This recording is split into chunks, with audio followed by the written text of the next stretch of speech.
Alright, so your characters look boring as I'm gonna tell you why and exactly how to fix that. So the first mistake, and I'm also guilty of this too, is most of your characters just have blank, boring expressions. And usually this issue kind of follows into how you search for your references on Pinterest. Most of the time, if you just search portrait reference photos, it's just going to give you pretty much the same overall reference, just obviously different models. But usually, for the most part, in those photos, they don't really have very expressive facial features. So they kind of tend to all look the same.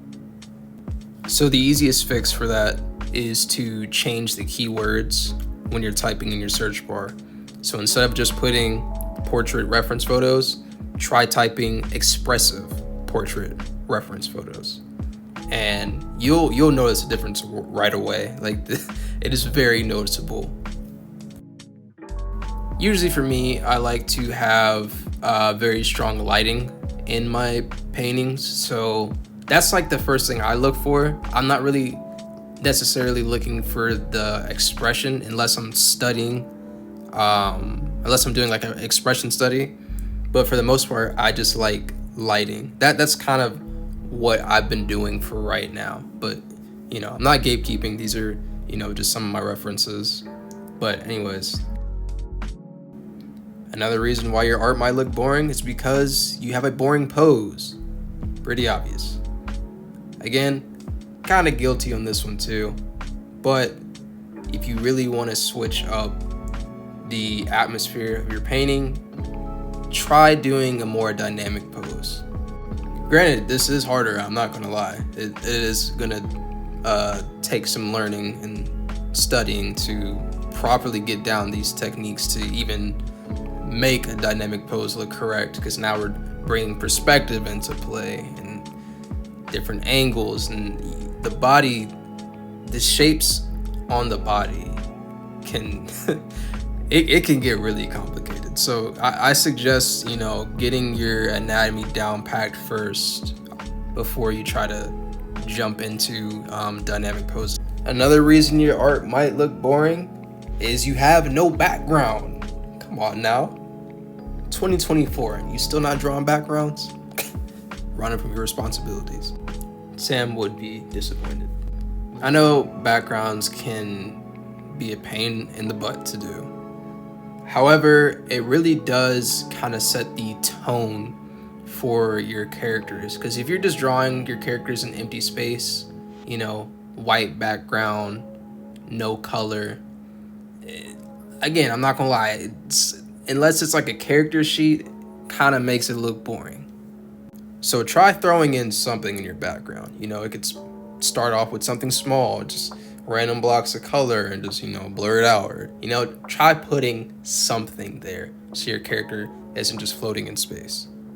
It helps if you have a history for your character, or some type of written story. Let's say your character is from the medieval era, dark ages, right? And they're supposed to be like this super intelligent wizard.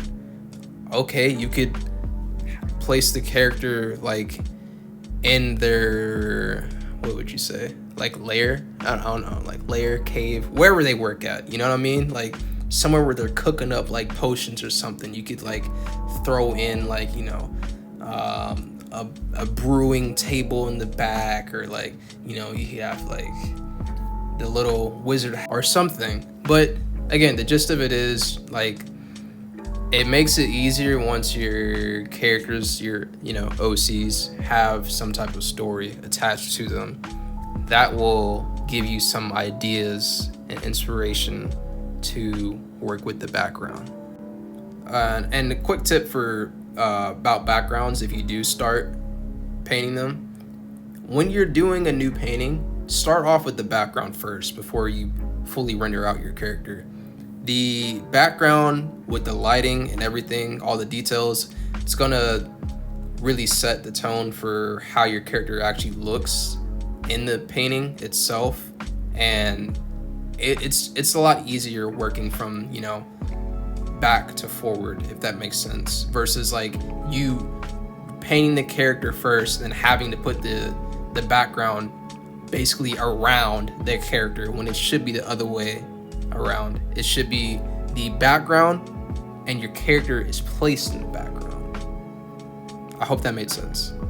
Last little piece of advice. I have mentioned this before in a previous video, but you have bland, muddy colors. Again, since I already have a video on that, I'll go ahead and post the link for that in the description for this video. So I won't get into too much detail on it, but I will say this. Pay very close attention to the lighting in your reference that you're using. Like how bright is the lighting, how vibrant are the colors, can you make them more vibrant so they can pop out more, how dark are the shadows. You can really play around and experiment with the colors. You don't have to go strictly just based off of the reference. You could throw in your own artistic view on how you want the colors to actually look. So that pretty much wraps up this video. Hopefully that little piece of advice did help you guys out in some way. If you liked the video, go ahead and share it. Other than that, I will see you guys on the next one.